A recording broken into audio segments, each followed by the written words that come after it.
अरे नंदू जज के नाम पे बाबा के बोल जाओ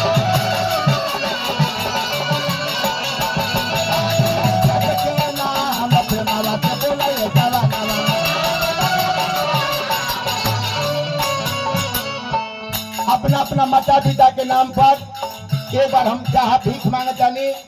कि जोरदार ताली बजा के जयकार हो जाए। दोनों हाथ उठा के अपना माता पिता के नाम पर